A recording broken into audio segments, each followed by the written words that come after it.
یاد کرنے پہ. شاگرد بیٹھا ہوتا تھا, استاد اس کو درس دیتا تھا, شاگرد اس درس کو یاد کر لیتا تھا. اس کے علاوہ جتنے بھی بحث طلب مسائل تھے, جو بڑے بڑی پیچیدگیاں تھیں اس ٹائم کی, وہ ساری جو ہیں وہ بھی ان کے نصاب میں, طرز تعلیم میں شامل تھی. یعنی یہ جو بحث مباحثے وغیرہ جو ہیں یہ بھی ہوتے تھے. اس کے علاوہ یہ جو طرز تعلیم جو چلتا تھا جب کتابیں نہیں تھیں, تو یہ سند و روایت پر چلتا تھا. سند و روایت کا مطلب ہے استاد نے اپنے استاد سے جو سنا ہے وہ اپنے شاگرد کو سنا دیتا تھا, شاگرد اس کو حافظے میں یاد کر لیتا تھا, اور پھر جب وہ شاگرد آگے جا کے استاد بن جاتا تھا اپنے شاگرد کو وہ سنا دیتا تھا. تو اس سسٹم کو ہم کہتے ہیں سند و روایت. یہ پہلا دور تھا. پھر دوسرا دور 147 ہجری کے بعد آیا. اس کے کچھ پوائنٹس آپ کو ڈسکس کرتے ہیں. مسلمانوں کی تعلیم کا دوسرا دور 147 ہجری کے بعد کا ہے. جیسے میں نے شروع میں کہا تھا, بہت سے نئے ممالک مسلمانوں نے فتح کر لیے تھے, بہت سی نئی اقوام اسلام قبول کر رہی تھیں, اسلام میں داخل ہو رہی تھیں.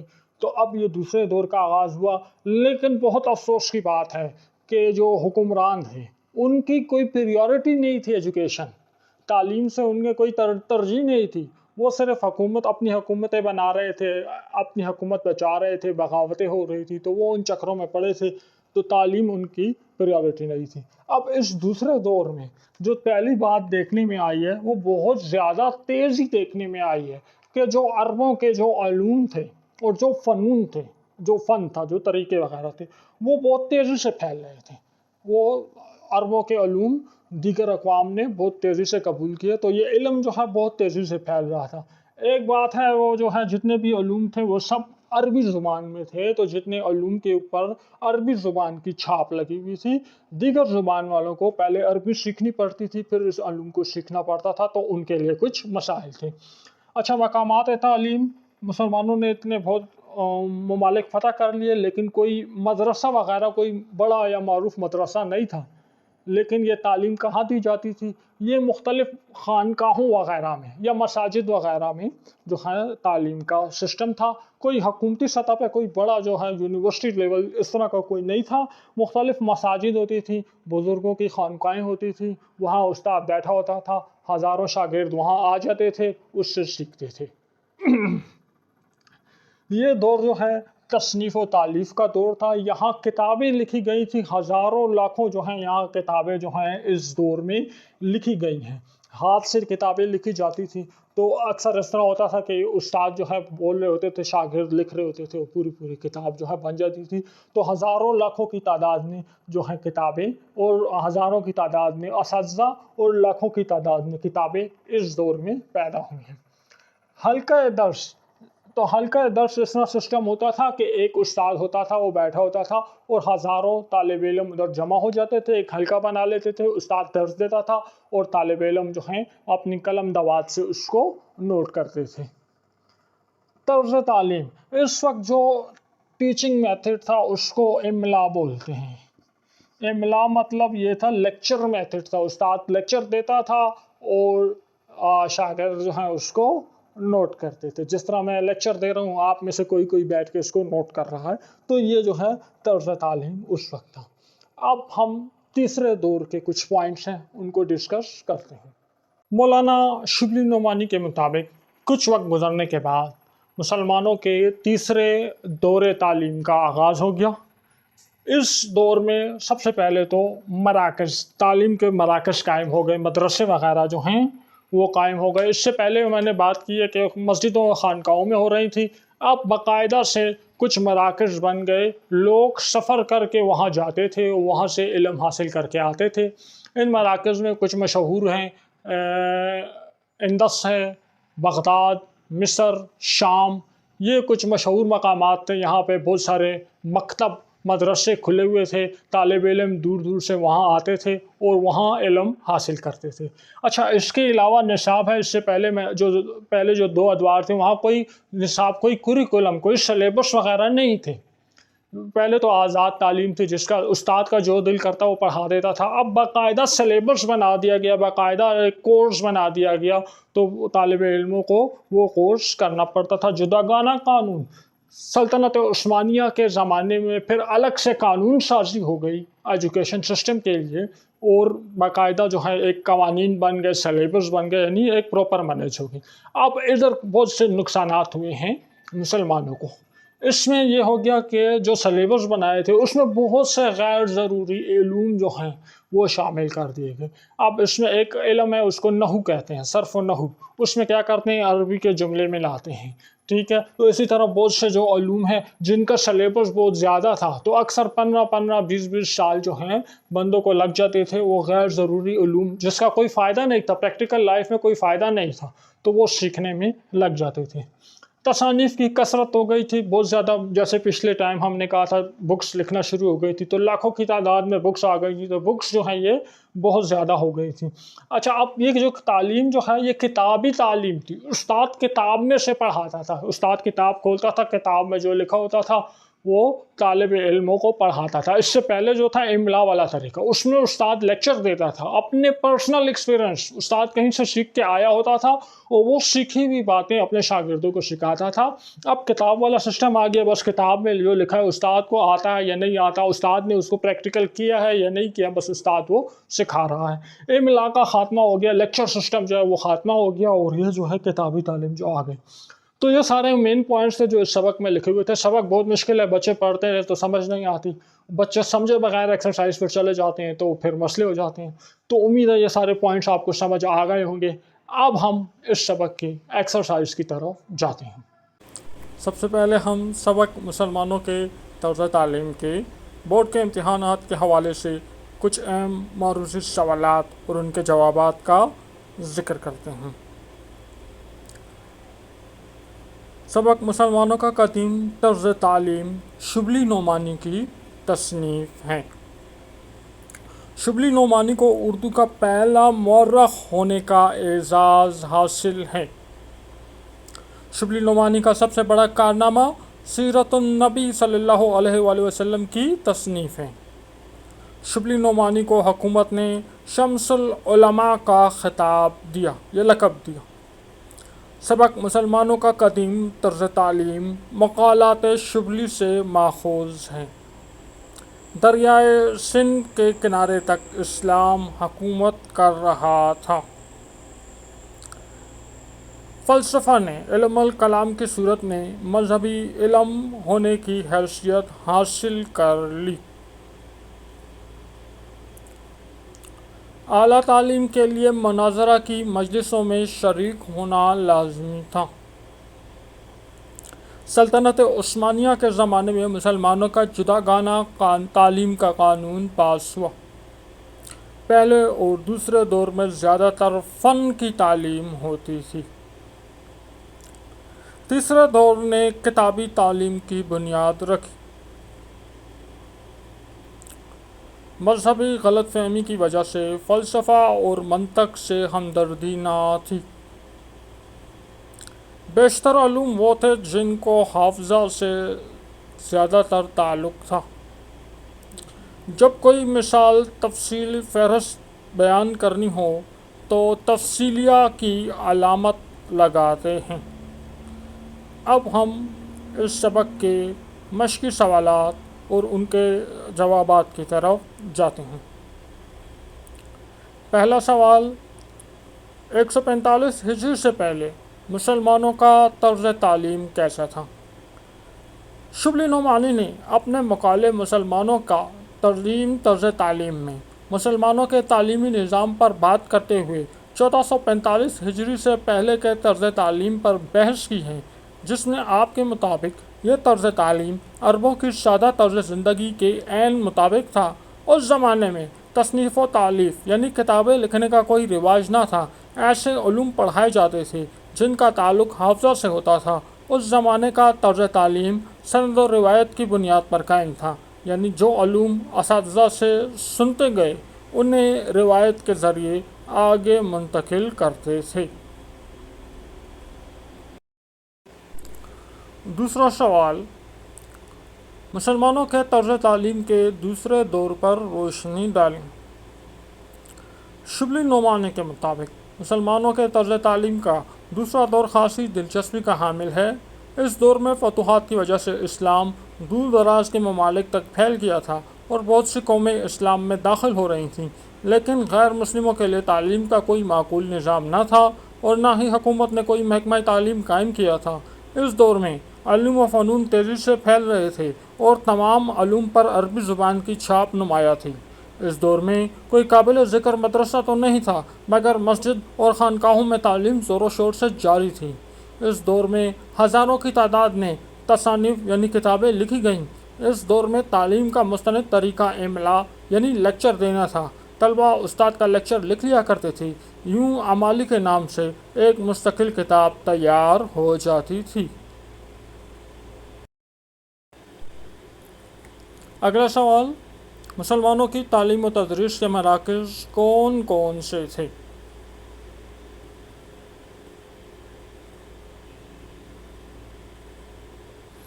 شبلی نعمانی نے بتایا ہے کہ مسلمانوں کی تعلیم و تدریس کے مراکز میں نیشاپور، بخارا، فارس، مصر، شام اور اندس شامل تھے۔ ان شہروں میں علم و فنون کے لاتعداد مکتب اور مدرسے قائم تھے۔ اگلا سوال، تعلیم کے لیے جداگانہ قانون کس کے زمانے میں بنایا گیا؟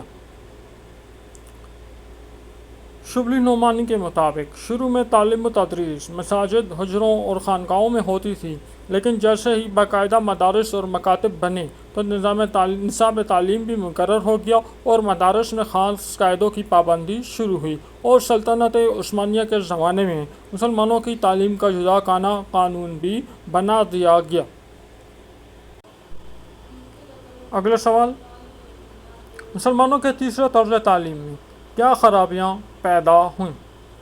شبلی نعمانی نے اپنے مقالے میں مسلمانوں کے تعلیمی نظام تعلیم پر بحث کرتے ہوئے تیسرے دور کے تعلیم کی کچھ خرابیوں کا ذکر کیا ہے۔ تیسرے دور میں تعلیم میں مقصودی علوم پر کم توجہ دی گئی اور جو علوم و فنون ضروری نہ تھے ان کی تعلیم پر زیادہ زور دیا گیا، جس کی وجہ سے ضروری علوم کے لیے وقت کم رہ جاتا، عمر کا بڑا حصہ ضروری علوم کو غیر ضروری علوم کو سیکھنے میں صرف ہو جاتا۔ تیسرے دور تعلیم میں کثرت سے کتابیں لکھی گئیں، ان کو نصاب میں شامل کر دیا گیا، جس کی وجہ سے طلبہ کی استطاعت متاثر ہوئی اور وہ ذہنی طور پر یکسو نہ رہ سکے۔ پہلے ادوار میں زیادہ تر فن کی تعلیم ہوتی تھی، لیکن تیسرے دور میں کتابی تعلیم کی بنیاد ڈالی گئی۔ طلبہ کتاب حل کرنے میں لگے رہتے اور فنی مسائل ان سے رہ جاتے۔ املا ایک طریقہ تعلیم تھا، مگر اس دور میں یہ طریقہ بھی ختم کر دیا گیا اور دوسرے دور میں فلسفہ اور منطق کی تعلیم بھی دی جاتی تھی، مگر تیسرے دور کے مدرسوں میں فلسفہ اور منطق کی تعلیم کا اختتام کر دیا گیا۔ اگلا سوال ہے، دیے گئے الفاظ پر اعراب لگا کے معنی لکھیں۔ اس کے لیے ہم واپس اپنے وائٹ بورڈ پر جاتے ہیں۔ اچھا، اگلے سوال میں کہہ رہا ہے الفاظ دیے ہوئے ہیں، ان پہ اعراب لگا کے ان کے معنی لکھنے ہیں۔ پہلا لفظ ہے معمور،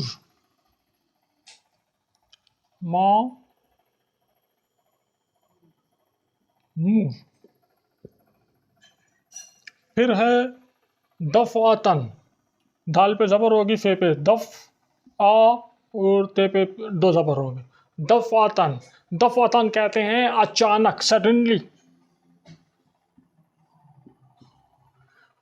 پھر ہے لفظ اجمی، یہ ہمارے پاس آئے گا جا اور میم میں زیر ہوگا، اجمی۔ اجمی گونگے کو کہتے ہیں، یا وہ لوگ جو عرب نہیں ہیں، غیر عرب ہوں، وہ اجمی آتے ہیں۔ پھر لفظ ہے مجتہدین، میم پر پیش ہوگا، جیم پہ جزم، مج، تے پہ تا، ہے، دال کے نیچے زیر ہوگی، مجتہدین، مجتہد کی جمع کو کہتے ہیں، مجتہد عالم کو کہتے ہیں، تو مجتہدین بہت بڑا عالم۔ غارت گری، غارت گری، تو غارت گری قتل و غارت گری کو، اس کے علاوہ غارت گری لوٹ مار کرنے کو بھی کہتے ہیں۔ تو اس کے ساتھ ہی ہمارا آج کا لیکچر اپنے اختتام پہ پہنچا، جس میں ہم نے چیپٹر نمبر 1 کو پہلے ڈسکس کیا اور اس کے بعد اس کی مشق سالو کی ہے۔ آپ نے کمنٹ سیکشن میں بتانا ہے آپ کو یہ چیپٹر کیسے لگا، کیا آپ چاہتے ہیں ایسے مزید چیپٹر اپلوڈ کیے جائیں یا نہیں کیے جائیں، کیونکہ یہ چیپٹر بھی ہم نے ایک اسٹوڈنٹ کی ریکویسٹ پہ اپلوڈ کیا ہے۔ ہم فی الحال حصہ جو غزلیات ہیں اس کو جو ہیں لیکچرز اپلوڈ کر رہے ہیں، اسباق کی طرف ہم بعد میں آئیں گے، لیکن ایک اسٹوڈنٹ نے ریکویسٹ کی تو ہم نے ان کی کہنے پہ یہ لیکچر اپلوڈ کر دیا۔ کیا آپ چاہتے ہیں ایسے مزید لیکچرز اپلوڈ کیے جائیں تو کمنٹ سیکشن میں ہمیں ضرور بتائیں، اپنے فیڈ بیک سے ہمیں آگاہ کریں، اور ویڈیو پسند آئی ہے تو اس کو لائک کریں، اپنے دوستوں کے ساتھ شیئر کریں اور ہمارے چینل کو سبسکرائب کریں۔ ویڈیو کو اختتام کرنے سے پہلے اس سبق کے کچھ اہم مشکل الفاظ ہیں اس کے معنی آپ کے ساتھ شیئر کر دیتے ہیں اور پھر ویڈیو کو اختتام کرتے ہیں۔ تو بچوں یہ کچھ مشکل الفاظ اور ان کے معنی آپ کو اسکرین پر لکھے ہوئے نظر آ رہے ہیں۔ اس کے علاوہ بھی سبق میں بہت سے مشکل الفاظ ہیں، اس کے لیے آپ اردو لغت کو اپنے موبائل میں انسٹال کر لیجئے اور وہاں سے مدد لیتے رہیں۔ تو اس کے ساتھ ہی بچوں ہمارا آج کا لیکچر اپنے اختتام پہ پہنچا۔ اگلے لیکچر میں پھر ملاقات ہوگی، اپنا خیال رکھیے گا، اللہ حافظ۔